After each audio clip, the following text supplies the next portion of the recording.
Hai teman-teman, perkenalkan nama saya Iren Rugian dengan NIM 2105108 dari kelas 4AB2. Saat ini saya akan memenuhi HTS tugas bahasa Indonesia saya, yaitu dengan tugas penelitian mengenai peran teknologi dalam pendidikan. Bab 1, pendahuluan. 1.1 latar belakang. Perkembangan teknologi yang sangat pesat di era globalisasi saat ini telah memberikan banyak manfaat dalam kemajuan di berbagai aspek. Penggunaan teknologi oleh manusia dalam membantu menyelesaikan pekerjaan merupakan hal yang menjadi keharusan dalam kehidupan. Perkembangan teknologi ini juga harus diikuti dengan perkembangan pada pembelajaran minat siswa sebagai penerus bangsa. Manusia sebagai pengguna teknologi harus mampu memanfaatkan teknologi yang ada saat ini maupun perkembangan teknologi pada era-era selanjutnya. Adaptasi manusia dengan teknologi baru yang telah berkembang wajib untuk dilakukan melalui pendidikan. Hal ini dilakukan agar generasi penerus tidak tertinggal dalam hal teknologi baru. Dengan begitu, teknologi dan pendidikan mampu berkembang bersama seiring dengan adanya generasi baru sebagai penerus generasi ilmu. Berapa cara adaptasi tersebut dapat diwujudkan dalam bentuk pelatihan maupun pendidikan. Pendidikan merupakan sebuah sarana yang efektif dalam mendukung perkembangan serta peningkatan sumber daya manusia menuju ke arah yang lebih positif. 1.2 mengenai perumusan masalah. Agar pembahasan dan penulisan ini teratur dan sistematis, maka perlu dirumuskan permasalahan-permasalahan sebagai berikut. Yang pertama, apa penggunaan teknologi pendidikan? Yang kedua, apa pengertian belajar? Dan yang ketiga, apa fungsi teknologi dalam pendidikan? 1.3 mengenai tujuan penulisan. Membahas tentang peran teknologi dalam pendidikan bertujuan untuk mengingatkan pada diri sendiri, khususnya bagi para pembaca pada umumnya untuk dapat mengetahui bagaimana peran teknologi bagi minat belajar siswa, sehingga kita dapat mengembangkan dengan baik. Dan di dalamnya berisikan tentang mengetahui pengertian iptek dan dampak TIK di bidang pendidikan, dan yang terakhir perkembangan teknologi pendidikan. Bab 2, kerangka pemikiran. 2.1 pengertian teknologi pendidikan. Begitu banyak definisi yang menerangkan tentang teknologi pendidikan karena teknologi sangat berpengaruh dalam bidang perkembangan pendidikan. Definisi teknologi pendidikan berbunyi proses yang rumit dan terpadu, melibatkan orang, prosedur, gagasan, organisasi untuk menganalisis dan mengelola masalah, kemudian menggunakan, mengevaluasi dan mengelola seluruh upaya pemecah masalahnya yang termasuk dalam seluruh aspek belajar manusia. 2.2 pengertian belajar. Terdapat banyak pengertian dari teori belajar. Kita dapat memilih dari sekian banyak pengertian teori belajar yang dikemukakan oleh para ahli. Belajar adalah suatu kegiatan yang sangat bermanfaat bagi perkembangan siswa. Kegiatan ini dapat mempengaruhi apa yang akan terjadi pada masa depan yang akan dilakukan pada siswa tersebut. Dalam belajar adalah suatu kegiatan siswa guna memahami suatu pelajaran yang telah diajarkan. Dampak kegiatan belajar pada siswa adalah membuktikan apa yang akan dicapai oleh siswa tersebut. Perkembangan belajar untuk harus dapat mengejar perkembangan teknologi yang berkembang sangat cepat. Maka disarankan kepada kita untuk terus belajar demi mencapai suatu masa depan yang kita inginkan. Berikutnya 2.3, fungsi teknologi dalam pendidikan. Ada begitu banyak fungsi teknologi dalam perkembangan pendidikan. Fungsi-fungsi teknologi pendidikan tersebut meliputi sumber belajar, pengelola pendidikan dan pengembangan pendidikan. Pengelola pendidikan meliputi pengelola organisasi dan pengelola orang.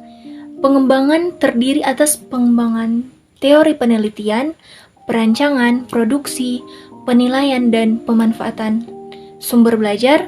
Ada yang dirancang khusus untuk pembelajaran, ada yang dirancang untuk dapat dimanfaatkan sebagai keperluan pembelajaran, dan sumber belajar dapat berasal dari bahan atau perlengkapan manusia.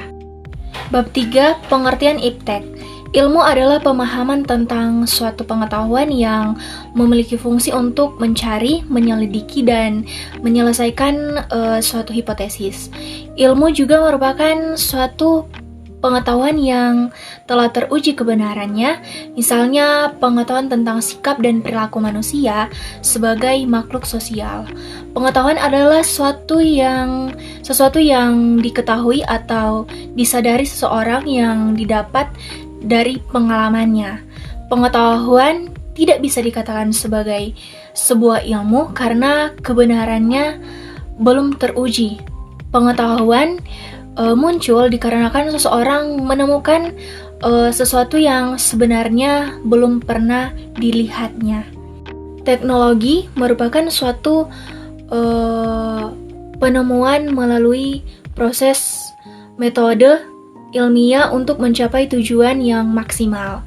Teknologi juga dapat diartikan sebagai sarana manusia untuk menyediakan kebutuhan. Dengan demikian, ilmu pengetahuan dan teknologi atau iptek adalah suatu ilmu yang berorientasi pada pemenuhan kebutuhan manusia. Berikutnya, dampak teknologi informasi komunikasi di bidang pendidikan. Perkembangan teknologi, khususnya di bidang pendidikan, dapat memajukan motivasi siswa agar lebih unggul dan lebih maju dalam penggunaan teknologi. Di dalam menghadapi perkembangan teknologi, siswa dituntut untuk lebih kreatif lagi dalam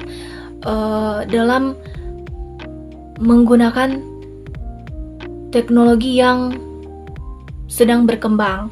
Bukan hanya siswa yang dituntut untuk lebih kreatif, tetapi juga seorang guru yang mengajarkan siswa tersebut. Nah, berbicara tentang dampak positif teknologi informasi dan komunikasi di bidang pendidikan, ada beberapa banyak, tapi saya mengambil salah satunya adalah informasi yang dibutuhkan akan semakin cepat dan mudah diakses untuk kepentingan pendidikan. Nah, sedangkan pada dampak negatifnya, saya mengambil salah satunya juga, yaitu kemajuan teknologi informasi dan komunikasi juga akan semakin mempermudah terjadinya pelanggaran terhadap hak atas kekayaan intelektual atau haki. Karena semakin mudahnya mengakses data, maka akan menyebabkan orang yang bersifat plagiatis akan melakukan kecurangan. Berikutnya, perkembangan teknologi pendidikan. Ada dua. Yang pertama, perkembangan teknologi pendidikan di era globalisasi. Kemajuan teknologi saat ini dan di masa yang akan datang, terutama di bidang informasi dan komunikasi, menyebabkan dunia menjadi sempit cakupannya. Interaksi antara bangsa yang satu dan bangsa yang lainnya, baik yang disengaja maupun yang tidak disengaja, semakin intensif. Demikian juga yang terjadi di Indonesia dan negara-negara di dunia. Globalisasi menjadi sesuatu yang tidak bisa dihindari. Pada era globalisasi, salah satu implikasi penyeragaman terlihat munculnya gaya hidup global seperti makanan, pakaian, dan musik. Anak-anak kecil sekarang yang telah mengenal film-film kartun dari berbagai negara, kita yang sudah mengenal berbagai jenis makanan dari berbagai bangsa, dan demam mode dunia melalui semua negara adalah contoh nyata bahwa pengaruh global mengalir tanpa terbendung di negara kita. Bab 4, kesimpulan. Ilmu pengetahuan dan teknologi berkembang terus, bahkan sampai saat ini berlangsung dengan sangat pesat. Perkembangan itu bukan hanya dalam hitungan tahun, bulan atau hari, melainkan jam, bahkan menit atau detik. Terutama berkaitan dengan teknologi informasi dan komunikasi yang ditunjang dengan berbagai elektronika. Pengaruhnya meluas ke berbagai bidang kehidupan, termasuk bidang pendidikan. Mencakup keadaan ini, maka para pendidikan sangat penting untuk mengembangkan dampak positif dan memperbaiki dampak negatifnya. Pendidikan tidak sampai atau alergi dengan perkembangan ilmu pengetahuan dan teknologi. Namun sebaliknya menjadi subjek atau pelopor dalam pengembangannya. Perkembangan teknologi informasi dan teknologi komunikasi dapat meningkatkan kinerja dan memungkinkan berbagai kegiatan dapat dilaksanakan dengan cepat, tepat, dan akurat, termasuk dalam dunia pendidikan. Dengan perkembangan teknologi informasi dan teknologi komunikasi yang sangat pesat ini, mau tidak mau, siap ataupun tidak siap, akan semakin deras mengalirkan informasi dengan segala dampak positif dan negatifnya ke masyarakat Indonesia. Perkembangan teknologi informasi dan teknologi komunikasi memperlihatkan bermunculnya berbagai jenis kegiatan yang berbasis pada teknologi ini, termasuk dalam dunia pendidikan, contohnya seperti penggunaan e-learning. Demikian peran teknologi dalam pendidikan yang saya paparkan pada saat ini. Mohon maaf jika ada salah-salah kata dalam pemaparan. Sekian dan terima kasih.